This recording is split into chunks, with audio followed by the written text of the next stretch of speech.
forward to it. I know everybody watching at home will be looking forward to it as well. Clay, it's going to be a good one. Last game for us here in the MENA region. We'll be back tomorrow with some more on the Swan Island. We are so many different items, so many different things players have gotten the chance to use. Out of all of them, Levin, which one do you think has been their favorite?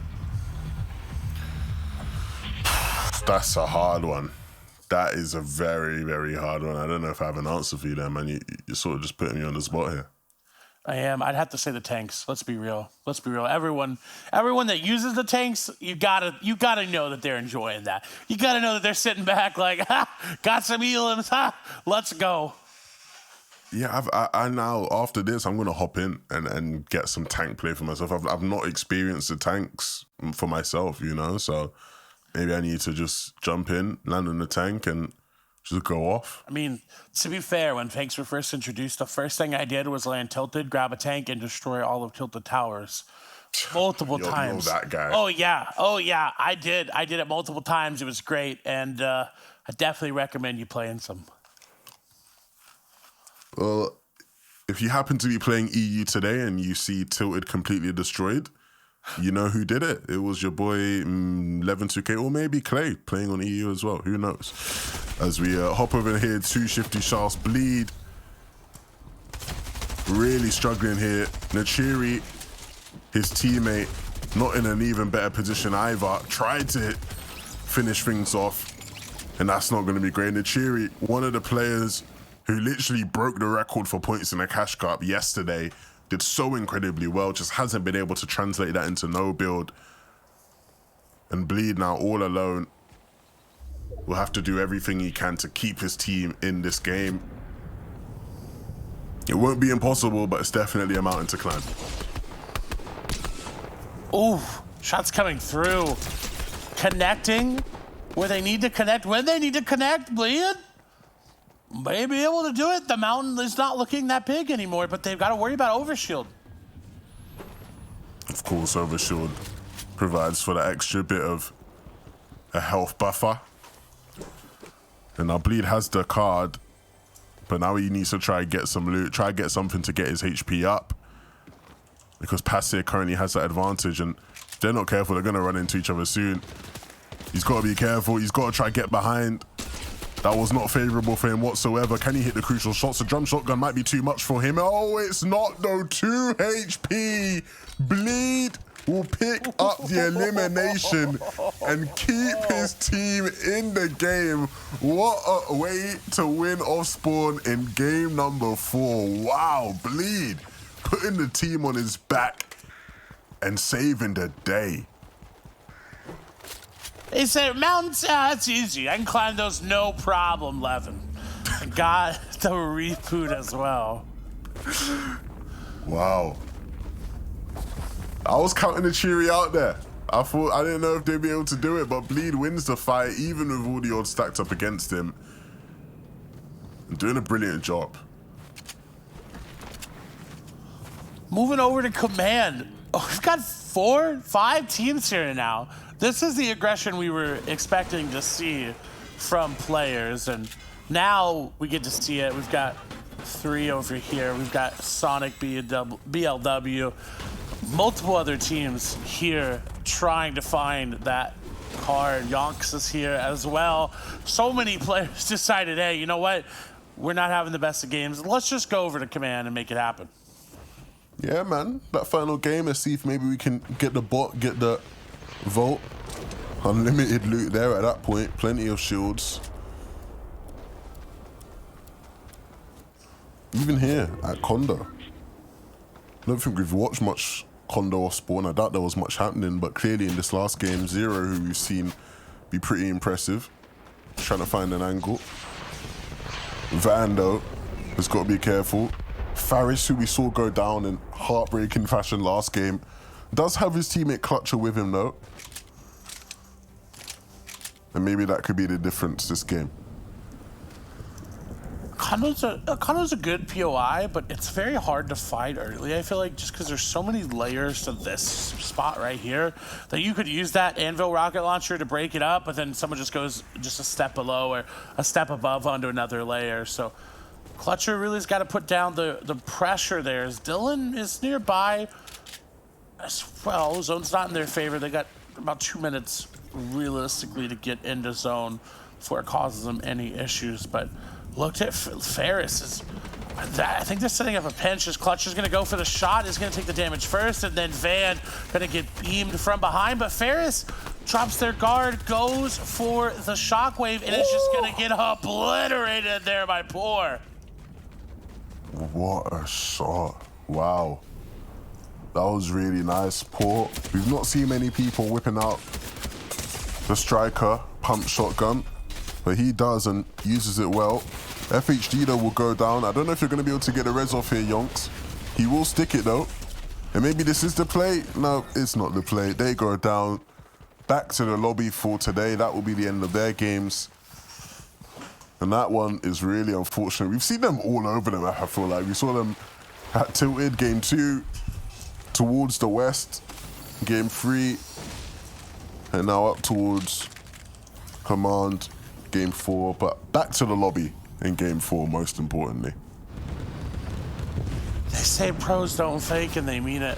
They don't fake at all. But sometimes you got to, Levin. Sometimes you gotta let your teammate go there. I admire the stance of trying to get your teammate, but you just gotta let him go. As we move over to Coney Crossroads, Bleed, once again, gonna be a spot where they may have to clutch up. It actually looks like they're gonna go down early this time, and Goated and Wazi will be the ones to take him down. As they're celebrating, though, gonna get beamed up. Look, Goated's gonna go down. He hit the BM, and unfortunately, that's what happens when you dance on someone. I love watching instant karma happen in Fortnite, you know? No better feeling. Cruel. Watching him go down again. Usually we see him go down deeper into these games, so to go down this early, especially in the last game, isn't great. But we do know what he can do, even without Goated by his side. And so was he. Using the splashes to get his HP up.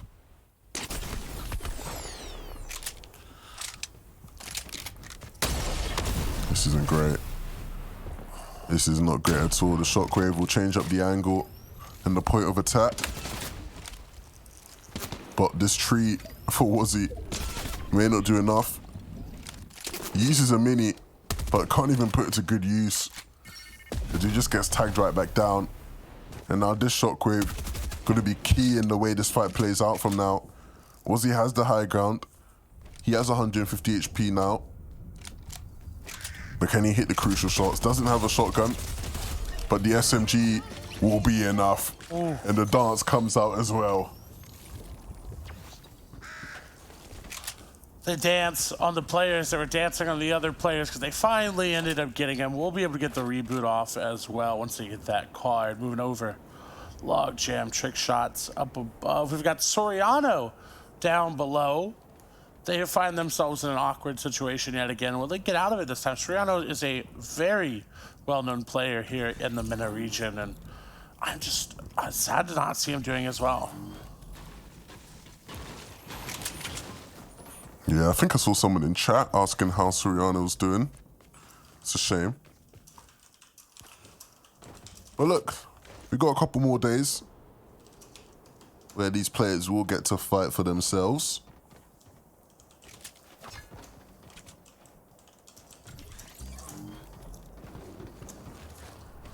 They do, but you gotta wonder, like, how far down if you fall is too far.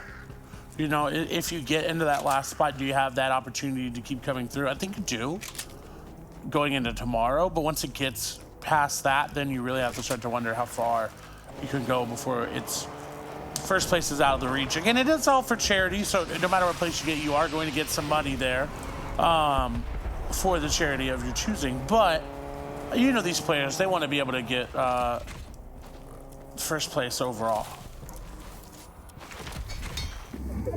Of course, man. That's what it's all about. The bragging rights, the pride, the honor. We're seeing plenty of it here from Adapter, but he's got to be careful. His HP isn't looking too great.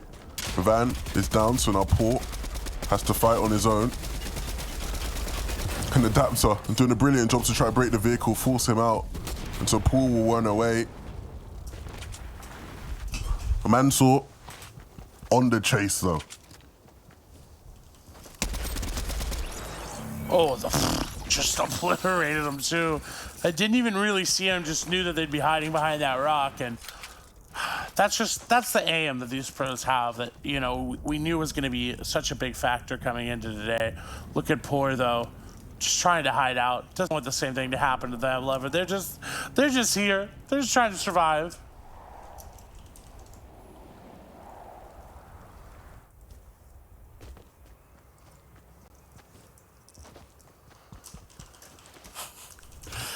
I'm just waiting for the moment they just push and just realize, I wonder what he want. Maybe we should check this bush.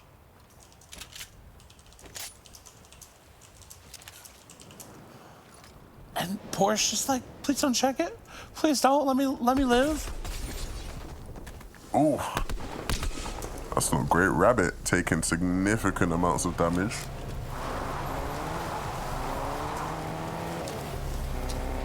Speedy and Monkey will look to start making their way towards the zone now.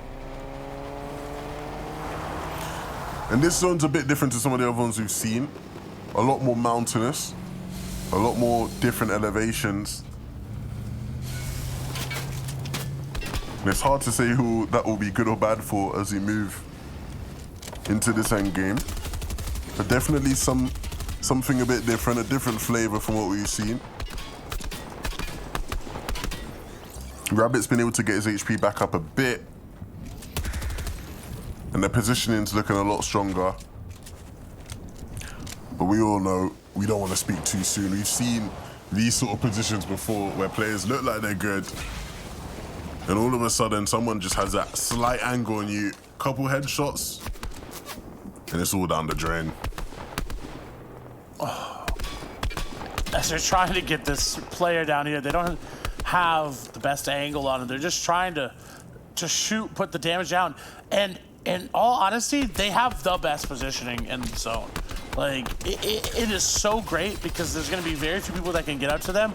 They can throw these anvil rocket launchers shots down and just be a menace. This position is so strong, man. They can just see everything.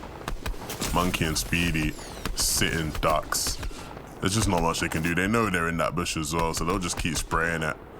And the anvil rocket launcher will get rid of the bush, and so literally it is just aim training for them. They're just practicing. Rabbit will pick up Speedy. Shoo, pick up Monkey.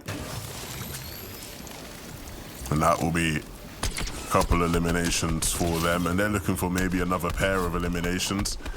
Another knock. Wow, this position is so strong for them. We were wondering who these zones would benefit. Clearly it's benefiting these guys. The anvil rocket launcher as well will help them to secure the elimination. Oh my goodness. It's never ending. Oh. It's just, yeah, they have the best spot. They can just rain down fire above. They don't have to worry about anybody else trying to come up to them for now. They're chilling. Interesting thing is, I think where they are, it's very unlikely that they'll pull zone again. And so they will eventually have to move, but they have the vehicle. And this is really smart. A rocket came in from somebody, and so to make sure that the vehicle stays intact, you see him there just making sure to drop the vehicle down out of harm's way. Zoik and Frex, who didn't have the best game, 3, trying to make up for that in game 4, and not doing a bad job either. Already 4 eliminations to their name. That's what, 12 points if my maths is good. That's not a bad start already in this lobby. No, not at all. That's what they really need as well to keep moving through. But, oh my God, the zone just makes it that much easier for everybody that's already inside. Look at QNDX is trying to get some shots in, but we see a shockwave come out, and every time we see the shockwave, Levin, it's just not ending up well. Yeah, you saw there, Frex wanted to maybe push in a bit more, but NM7 had something to say about it, and so he's forced to hold his horses a bit.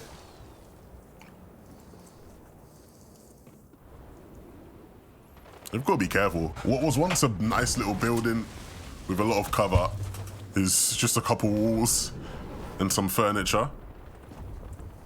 So they do got to be careful of players. Ooh. You see NM7. NM7 has his eyes set on them. This is not going to be easy whatsoever. They've got to move eventually. Oh dear, Mori. Not giving trick shots a chance. Forcing trick shot out from behind that tree. That is brilliant teamwork there. Kakarot making use of the launcher. Mori hitting the shots necessary. These guys won our last game and they're looking to do it again. Can they get their back-to-back? 9 other teams stand in their way. So it won't be easy, but with NM7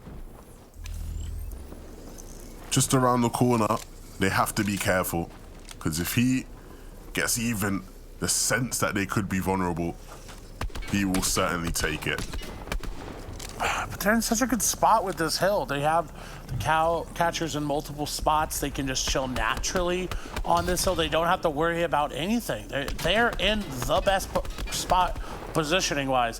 What they have to be careful about is look at how much AR ammo they have. They're running low, Levin.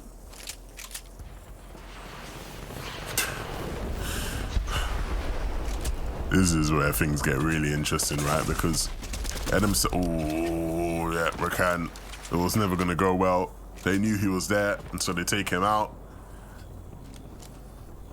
But where this zone pulls now will determine how a lot of this game goes. Just 2 seconds left remaining on it. This is huge. A lot of players gonna have to move. I think there was only one team that was in the zone. And this movement will be a lot of people's demise. You can already see how it's affecting NM7 and Rocky Reels. Yeah, things are getting real rocky for them. NM7 just hiding behind this tree. It's his only hope right now. The shockwaves will be nice, and they actually help him to stay up in this game for just that bit longer, but he runs right into another team. And so all of a sudden, the back-to-back play is looking very possible for Mori. But the team that was actually sitting there in first place, Senpai and Draftel, they are up as well. And so it's battle between 2 of our best teams and a third as well. Is that King as well, the guy that came third last game? A lot of the teams left in this one are some of the biggest players, Clay. They really have the no build on lock. They clearly have the formula, and now they're all fighting off against each other. It's rare that we see duos left at this stage in the game in previous ones, but we have 3 top tier duos in this lobby, all looking to fight for the last victory royale of the day. It's just coming down to who's going to meet each other first. It looks like Draftel and Senpai are meeting everyone else, but no one's helping them out. And now 3 Mori will go for the shots on the King and VDFO. And it looks like, unfortunately, King will fall. They're gonna get 3rd place yet again, unless their teammate is able just to stay up. 3 Mori going aggressive yet again. We've seen them do that before, and they paid the price as King will now fall. It's just gonna be a 2v1v1. I know they hit themselves with the Anvil rocket launcher. I talked about how you have to be careful with that, and unfortunately they were not. There's still a solo up somewhere, by the way. It's VDFO who's just sitting in the truck on the other side of the water, just there, and they're gonna know that that's exactly where they are. So they're going over, they're trying to make it fun. And VDFO says, I'm getting back in my truck. No, don't elim me. Oh dear, he's trying everything he can, but with such low HP, it's only a matter of time. Draftel and Senpai will pick up the final game. They have been a real dominant force throughout all of the games today, and finally being able to close it out with a victory royale and a bunch of eliminations to add to the tally. What a game for those guys. I would not be surprised to see them sitting up above the rest of the lobby at the end of this. They have been phenomenal. They really have, and it was a lot of fun watching that last game as well because it was just, again, hectic, right? I mean, that's I think the story of the game